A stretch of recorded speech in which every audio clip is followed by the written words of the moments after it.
जय मां लक्ष्मी। मित्रों, क्या आप जानते हैं कि महिलाएं अपने पति से कितना और कब तक प्रेम करती हैं? यह एक ऐसा प्रश्न है जो कई लोगों के मन में आता है। आपने अक्सर देखा होगा कि माता पिता अपनी बेटी की शादी धनवान परिवार में करना चाहते हैं, यह सोचकर कि उनकी बेटी का जीवन सुखमय रहेगा। लेकिन मित्रों, यह निश्चित नहीं कहा जा सकता कि धनवान घर में शादी करने से जीवन सुखद ही होगा। आज हम एक ऐसी सच्ची घटना के माध्यम से इस सवाल का जवाब जानेंगे जिससे यह स्पष्ट होगा कि स्त्रियां अपने पति से कब तक प्रेम करती हैं। आज के समय में, विशेषकर कलयुग में, युवक युवतियां किसी न किसी से बातचीत करते हुए प्रेम में पड़ जाते हैं, लेकिन जब उनका विवाह संभव नहीं हो पाता तो कई बार वे अपने परिवार को छोड़कर अपने प्रेमी के साथ भाग जाते हैं और विवाह कर लेते हैं। यह सब अब आम हो चुका है। मित्रों, आज के इस वीडियो में हम जानेंगे कि कौन सी महिलाएं अपने पति से मरते दम तक प्रेम करती हैं और कौन सी महिलाएं दिखावे के लिए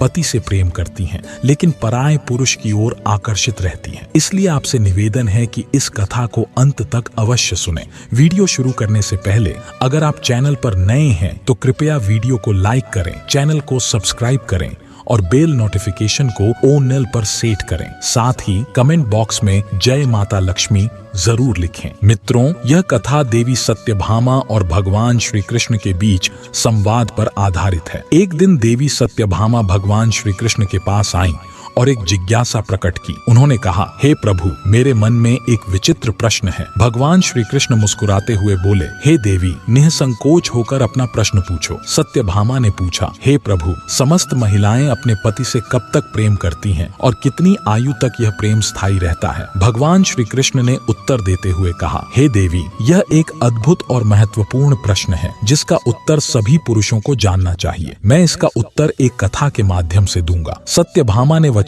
दिया कि वह इस कथा को ध्यान पूर्वक अंत तक सुनेंगी। भगवान श्री कृष्ण ने कहा, हे देवी, जो इस कथा को ध्यान से सुनता है उसके घर में सदैव लक्ष्मी जी का वास होता है और शनिदेव की कृपा बनी रहती है। लेकिन जो इस कथा को अधूरा छोड़ देता है, लक्ष्मी जी उसका घर त्याग देती हैं। इसके बाद श्री कृष्ण ने कथा शुरू की। उन्होंने कहा, एक समय की बात है, एक प्रसिद्ध प्रदेश में वीरपुर नगर नामक एक नगरी थी। उस नगरी के समीप एक घना जंगल था जहाँ केवल जंगली जानवर रहते थे। उस नगरी में युवराज नामक एक राजा राज करता था जिसकी आयु 45 वर्ष हो चुकी थी। हालांकि वह अभी तक अविवाहित था क्योंकि उसे कोई भी स्त्री सुंदर नहीं लगी। मित्रों, उस राज्य के एक जंगल की चर्चाएं चारों ओर फैली हुई थीं। कहा जाता था कि वह जंगल इतना डरावना था कि वहां न तो कोई आता था और न ही कोई जाता था। उस जंगल में केवल जंगली जानवरों का बसेरा था। जब राजा ने यह सुना तो उन्होंने उस जंगल को स्वयं जाकर देखने का निश्चय किया। राजा ने अपने मंत्रियों को आदेश दिया कि उनके लिए एक अश्व तैयार किया जाए। अश्व पर सवार होकर राजा जंगल की ओर रवाना हुए। जब वे जंगल के किनारे पहुंचे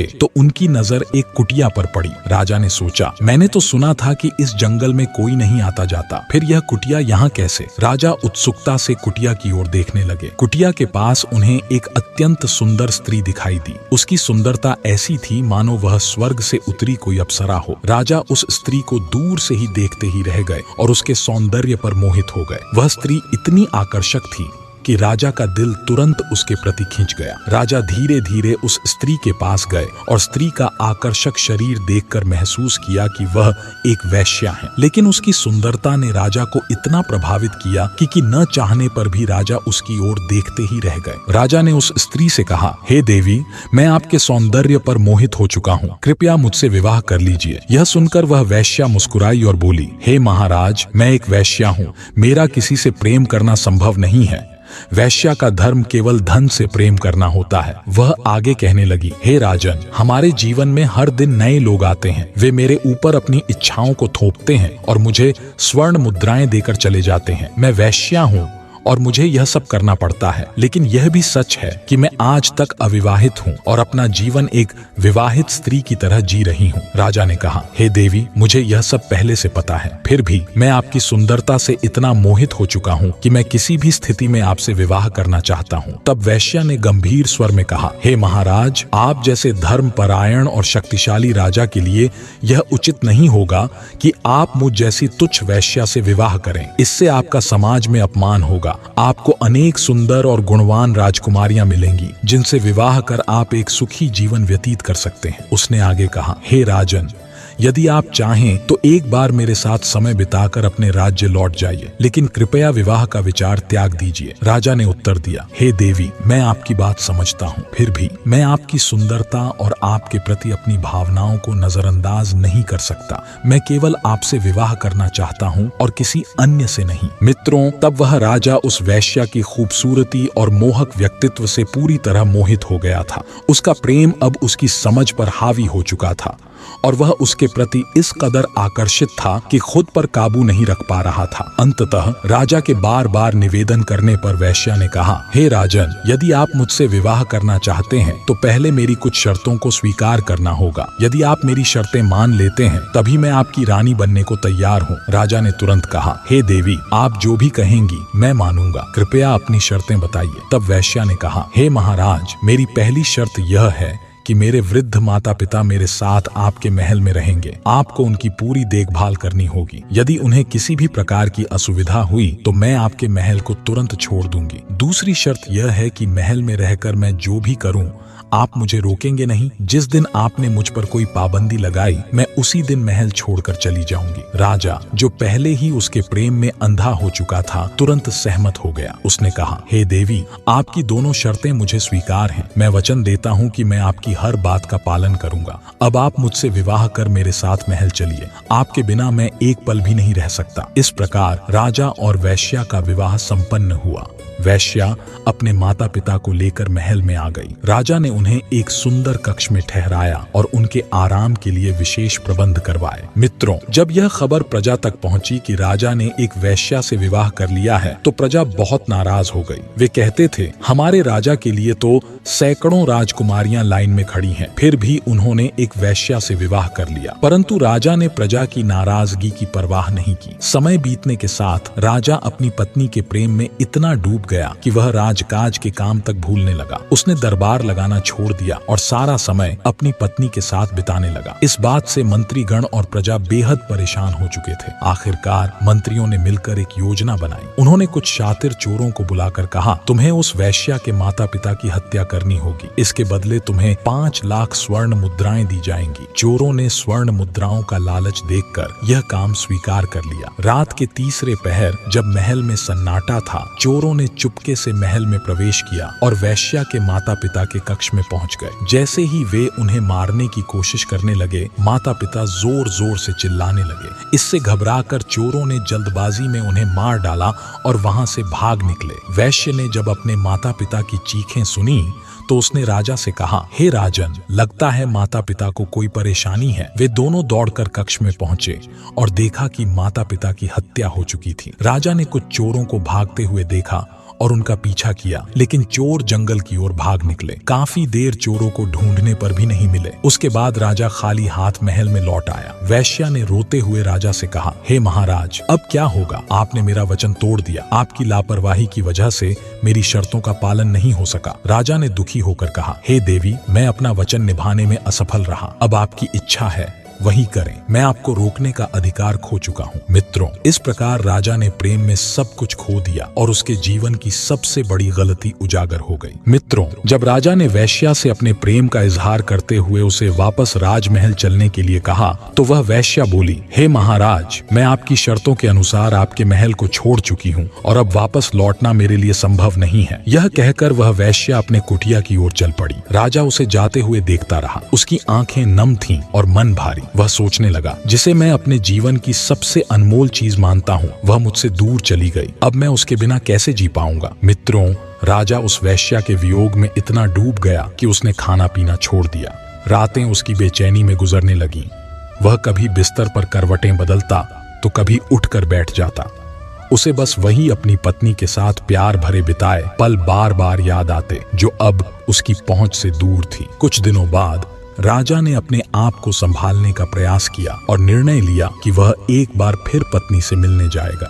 अपने घोड़े पर सवार होकर वह जंगल की ओर रवाना हुआ, जहां उस वैश्या की कुटिया स्थित थी। कुटिया पर पहुंचकर राजा ने वैश्या से कहा, हे प्रिय, आप मेरी पत्नी हैं। आपकी शर्तों का पालन न कर पाने के कारण आप मुझे छोड़कर चली गईं, लेकिन मैं आपके बिना नहीं रह सकता। जब से आप गई हैं, मेरी नींद, शांति और जीवन का सुकून सब छिन गया है। कृपया मेरे साथ वापस चलिए। यह सुनकर वैश्या ने राजा की ओर देखा और कहा, हे महाराज, मैं कुछ समय के लिए आपके साथ रही, लेकिन आपने मेरी शर्तों का पालन नहीं किया, इसलिए मैंने महल छोड़ दिया। आपको यह भी पता है कि मैं एक वैश्या हूँ और वैश्या का कोई धर्म नहीं होता। वैश्या तो हर रोज नए पुरुषों से मिलती है और अपना जीवन यापन करती है। मेरे लिए आपका प्रेम और विवाह कोई मायने नहीं रखता। राजा ने जवाब दिया, हे देवी, मैं आपसे सच्चा प्रेम करता हूँ। आप मेरी जीवन संगिनी है। वैश्या ने गंभीर स्वर में कहा, हे महाराज, आपके जैसे पुरुष तो न जाने कितने आए और चले गए। मैं अपने शरीर को बेचती हूँ और इसी से अपना जीवन चलाती हूँ। मेरे लिए हर पुरुष एक जैसा है। आपने मेरी शर्तें नहीं मानी, इसलिए अब मैं आपके साथ वापस नहीं जा सकती। यह सुनकर राजा ने विनती की, हे प्रिय, आप मुझ पर दया करें, मैं आपके बिना नहीं रह सकता। तब वैश्या ने गहरी सांस लेते हुए कहा, हे महाराज, मैं आपको 3 बातें बताना चाहती हूँ। पहली बात यह है कि एक राजा का किसी वैश्या से प्रेम करना और उसे अपनी पत्नी बनाना शोभा नहीं देता। वैश्या का जीवन पापों से भरा होता है। हम हर दिन किसी न किसी पुरुष की लालसा का शिकार बनते हैं। यह जानने के बाद भी आप मुझसे प्रेम कर रहे हैं, यह आपकी गरिमा के लिए उचित नहीं है। दूसरी बात, समाज की नारियां अपने पतियों को भगवान मानती हैं। वे अपने पति की सेवा करती हैं और हर परिस्थिति में उनके साथ रहती हैं, लेकिन यह नियम वेश्याओं पर लागू नहीं होता। समाज की नारियां अपने पति को किसी और स्त्री के पास जाते नहीं देख सकती, क्योंकि इससे उनके परिवारों में कलह पैदा होती है। तीसरी बात, एक पुरुष को भी अपने कर्तव्यों का पालन करना चाहिए। पत्नी ही नहीं, पति को भी पतिव्रता होना चाहिए। लेकिन हे महाराज, मैं वैश्या हूँ, मेरा कोई धर्म नहीं है। मेरे लिए धन सबसे बड़ा सत्य है। जहाँ धन मिलेगा मैं वहीं जाऊंगी। इसलिए हे महाराज, अब आप अपने महल लौट जाएं और मुझसे कोई आशा न रखें। वेश्या का जीवन इसी उद्देश्य से चलता है कि वह अपना गुजारा करने के लिए अपने शरीर का व्यापार करती है। जहाँ उसे अधिक धन मिलता है, वह वहीं की रानी बन जाती है। जितनी अवधि के लिए उसे भुगतान किया जाता है, वह उतने समय तक उस व्यक्ति की साथी होती है। जब एक व्यक्ति का समय समाप्त हो जाता है, तो वह दूसरे व्यक्ति की ओर बढ़ जाती है और उससे भी धन अर्जित करती है। यही वेश्या का कार्य है, अपने शरीर को बेचकर जीवन यापन करना और हर दिन किसी न किसी की रानी बनना। हे राजन, वेश्याओं का कोई धर्म नहीं होता, लेकिन समाज की नारियों का धर्म होता है, जो अपने पति और बच्चों का साथ निभाने में निहित है। यदि किसी पुरुष के पास धन की कमी हो या वह धन कमाने में सक्षम न हो, तो उसकी पत्नी को उसका साथ छोड़ना नहीं चाहिए। यह कर्तव्य है कि वह हर परिस्थिति में अपने पति के साथ खड़ी रहे। ऐसा नहीं होना चाहिए कि धन की कमी के चलते कोई स्त्री अपने परिवार को छोड़कर किसी धनवान पुरुष का साथ चुन ले। पत्नी को अपने पति का साथ निभाना चाहिए, चाहे वह निर्धन ही क्यों न हो। उसे पति को ताने देने या लड़ाई झगड़े करने से बचना चाहिए। ऐसी स्थिति में न केवल उनका जीवन कष्टमय होगा, बल्कि उनके घर में माँ लक्ष्मी का वास भी नहीं हो पाएगा। यदि कोई स्त्री अपने निर्धन पति से लड़ाई करती है, तो उसके घर में आई हुई संपत्ति भी टिक नहीं पाएगी। माँ लक्ष्मी आएंगी, लेकिन तुरंत चली जाएंगी। पत्नी का यह धर्म होना चाहिए कि वह अपने पति को सहारा दे, उसे हौसला दे। उसे अपने पति से कहना चाहिए, स्वामी, आप चिंता न करें, भगवान की कृपा से सब कुछ ठीक हो जाएगा। पति पत्नी को एक दूसरे के प्रति प्रेम और सम्मान बनाए रखना चाहिए। यह प्रेम ही उनके रिश्ते को सशक्त बनाता है। आजकल के समय में पति पत्नी के बीच छोटी मोटी नोकझोंक होना आम बात है, लेकिन इन तकरारों के बावजूद यदि प्रेम और विश्वास बना रहे तो उनका रिश्ता मजबूत रहता है। हाँ, समस्या तब आती है जब ये विवाद आस पड़ोस में चर्चा का विषय बन जाते हैं। ऐसे मामलों में अक्सर पति पत्नी के बीच का प्रेम समाप्त हो जाता है और उनका अलगाव हो जाता है। समाज की स्त्रियों का यह धर्म है कि वे अपने पति का आदर करें और उसकी आज्ञा का पालन करें। हालांकि यदि पति गलत कार्य करने को कहे या कोई अनुचित बात बोले, तो स्त्री को उसका विरोध करना चाहिए। माता अनुसूया का उदाहरण इस बात का सबसे बड़ा प्रमाण है। उन्होंने अपने पति की सेवा में अपना जीवन समर्पित कर दिया। माता अनुसूया और उनके पति निर्धन थे, लेकिन उन्होंने कभी भी यह नहीं सोचा कि उन्हें धनवान पुरुष का साथ चाहिए। उन्होंने अपने पतिव्रता धर्म का पालन करते हुए तन मन से अपने पति की सेवा की। उनके लिए उनके पति ही उनके परमेश्वर थे। माता अनुसुईया ने अपने पति के साथ जंगल में एक कुटिया बनाकर जीवन व्यतीत किया। उन्होंने विपरीत परिस्थितियों में भी अपने पति को शक्ति और सहारा दिया। उनके समर्पण और प्रेम ने यह सिद्ध किया कि सच्चा धर्म वही है जहां पति पत्नी एक दूसरे का साथ हर परिस्थिति में निभाएं। मित्रों, स्त्री के लिए सबसे बड़ा खजाना उसका पति होता है। धन का मतलब केवल सोना चांदी या बहुत सारे पैसे से नहीं होता। सच्चे अर्थों में पत्नी का सबसे बड़ा धन उसका पति और उसके बच्चे होते हैं। लेकिन आज के इस कलयुग में कई स्त्रियों के लिए सबसे महत्वपूर्ण चीज रुपया, पैसा और संपत्ति बन गई है। पति के महत्व को अक्सर नजरअंदाज किया जाता है। आपने अपने आसपास,